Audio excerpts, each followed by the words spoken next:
जबरदस्त long term strategy को use किया है अमेरिका ने वेनेजुएला के प्रेसिडेंट निकोलस मदुरो को पकड़ने के लिए। ये ऑपरेशन जिसका नाम एब्सोल्यूट रिजॉल्व बताया जा रहा है, इसकी शुरुआत अमेरिका ने 2 साल पहले ही कर ली थी, जब उन्होंने अपने वेनेजुएला में डिप्लॉयड सीआईए एजेंट्स को एक्टिव किया और उन्हें 2 टास्क दिए कंप्लीट करने के लिए। पहला टास्क था मदुरो की सबसे बड़ी कमजोरी को ढूंढना एंड सेकंड टास्क था जब मदुरो को कैप्चर कर लिया जाए तो एक ऐसे आदमी को तैयार करना जिसे वेनेजुएला के लोग और international community as a leader of Venezuela मान सके।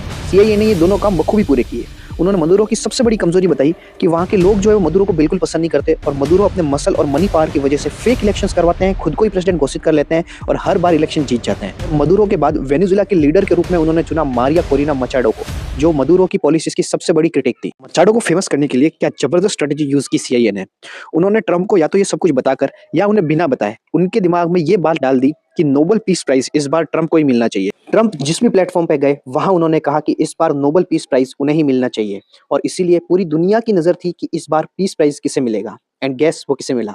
मारिया कोरिना मचाडो को, जिससे डायरेक्टली उन्हें वेनेजुएला के लोगों के अंदर और इंटरनेशनल कम्युनिटी के अंदर अपने आप ही पॉपुलैरिटी मिल गई। और सीआईए का अगला काम था मदुरो को डिफेम करना या बदनाम करना, और उसके लिए उन्होंने हथियार यूज किया जिसका नाम था फैंटनल। फैंटनल ड्रग के ओवरडोज की वजह से अमेरिका में अभी बहुत सारी मौतें हुई हैं और जिसकी वजह से वो ड्रग अमेरिका के अंदर बहुत ही ज्यादा बदनाम है। अमेरिका ने पूरी दुनिया में ये कहना शुरू कर दिया कि अमेरिका के अंदर फैंटनल की सप्लाई में वेनेजुएला का बहुत बड़ा हाथ है, जबकि हकीकत बात तो यह है कि वेनेजुएला जो है वो फैंटनल की सप्लाई में एक बहुत ही छोटा प्लेयर है और फैंटनल को बनाने में जो प्रिकॉशर केमिकल्स यूज होते हैं उसका सबसे बड़ा सप्लायर चाइना है और वो बदनाम भी है नारकोटिक्स गैंग को ये जानबूझकर इन केमिकल्स को बेचने के लिए। इस फैंटनल की सप्लाई को रोकने का बहाना देकर अमेरिका ने वेनेजुएला की बोट्स को पिछले कुछ महीनों से लगातार बॉम्ब करना शुरू कर दिया था और इन बॉम्बिंग को इंटरनेशनल कम्युनिटी में और वेनेजुएला के लोगों के बीच अधिक से अधिक दिखाया गया सीआईए के द्वारा, ताकि वेनेजुएला के लोगों के अंदर मदुरो के एडमिनिस्ट्रेशन के प्रति डिससैटिस्फैक्शन है वो और भी ज्यादा बढ़ता जाए। इस पब्लिक डिससैटिस्फैक्शन को यूज करते हुए सीआईए ने बहुत सारे एसेट्स बनाए वेनेजुएला में, जिन्होंने उन्हें यह भी इन्फॉर्मेशन दी कि मदुरो कब खाते हैं, कब सोते हैं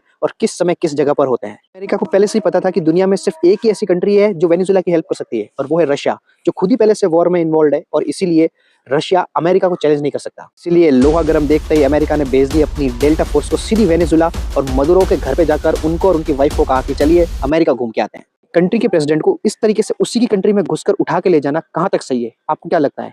कमेंट करिए एंड फॉलो करिए। कीप अंडरस्टैंडिंग विद जीजे।